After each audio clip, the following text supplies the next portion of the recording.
आप में से कितने दोस्त मस्जिद नबी गए हुए हैं, ज़रा हाथ खड़ा करें जो गए हुए हैं। जज़ाकल्लाह। अब मैं जुमला कह रहा हूँ, आप समझेंगे, जो न समझे उन्हें बताना। जब बंदा बाबे बिलाल पे पहुंचता है, बाबे बिलाल तो आपने देखा होगा गेट नंबर 40, यानी बाबे जिब्राइल के साथ जो मस्जिद नबी की नई तोसीए से बाबे बिलाल कहते हैं। बाबे बिलाल पे आप आए ना, बाबे बिलाल से 4 सतून क्रॉस करे, 5वें से लेकर 7वें सतून तक जो मस्जिद नबी है, ये वो जगह है जो हजरत मौलाना हुसैन अहमद मदनी रहमतुल्लाह अलैह का घर था, फिर हजरत शेख ज़करिया को मिला, आज इन्हीं का घर मस्जिद नबी का हिस्सा बन चुका। ये हजरत मदनी रहमतुल्लाह अलैह जहां दर्श देते थे, जहां रिहायश फरमाते थे, और इधर हजरत शेख ज़करिया रहमतुल्लाह अलैह रहते थे। और अल्लाह ने उलमाए देवबंद से क्या खिदमत सर अंजाम दिया यार।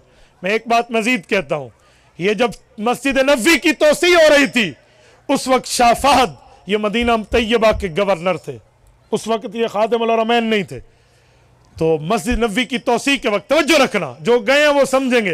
ये जो गेट नंबर 7 से हम दाखिल होते हैं, शारे बाबुस्सलाम से, बाबुस्सलाम की तरफ आने के लिए ये जो पहले गेट है, अभी सलाम के दरवाजे से पहले, ये जगह की तोसी शाह फहद की गवर्नरी के दौर में हुई है।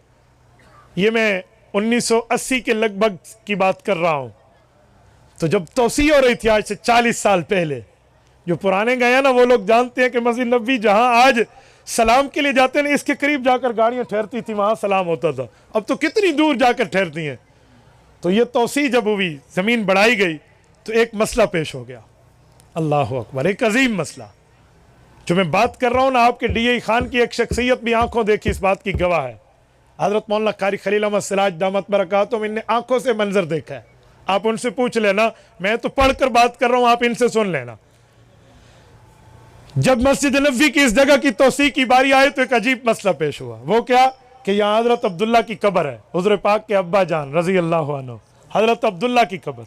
क्योंकि हजरत अब्दुल्ला मक्की हैं, लेकिन ससुराल आए हुए थे, हजरत अम्मा आमना मदनी है ना, तो इधर इनकी वफात हुई, यहाँ कब्र बनी।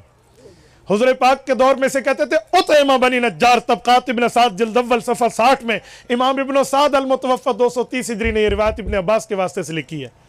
उतैमा बनी नज्जार, यहाँ अल्लाह के रसूल के वालिद मोहतरम की कब्र है। और अम्मा आमिना रज़ी अल्लाह अन्हा अल्लाह के नबी को लेकर आई थी ना 6 साल की उम्र में अपने ननिहाल, तो अपने अब्बू की कब्र पे भी लाई थी, जिसकी वापसी पे अबवा में अम्मा आमिना का इंतकाल हुआ। इस जगह जब कब्र आई तो अब कब्र मुबारक की कब्र कुशाई का फैसला हुआ कि हजरत अब्दुल्ला की कब्र को जन्नतुल बकी मुंतकिल किया जाए। तो जब कब्र मुबारक की कब्र कुशाई खोलने का वक्त आया ना, कौन खोले, किसकी हिम्मत, कौन आगे बढ़े?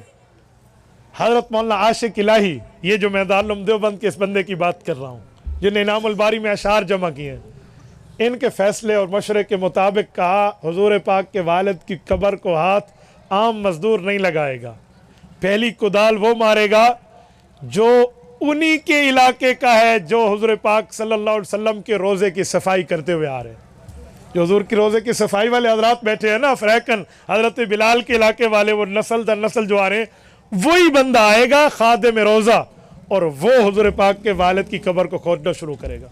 वही हुआ।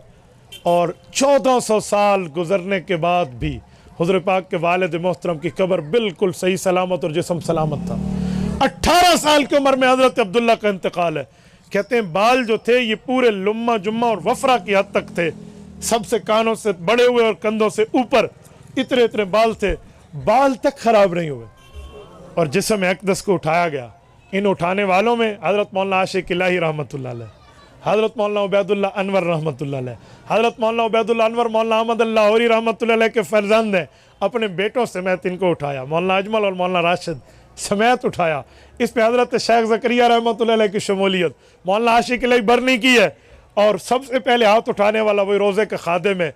ये उठाकर जन्नतुल बकी ले गए हैं। कारी साहब कहते हैं मैंने अपनी आंखों से मंजर देखा है, मैं वहीं था, किताबों में अवला था। ये बंदा है नहीं शायद इस बात का। ये भी अल्लाह पाक ने उलमाए देवबंद के हाथों ये तमाम काम कराए हैं।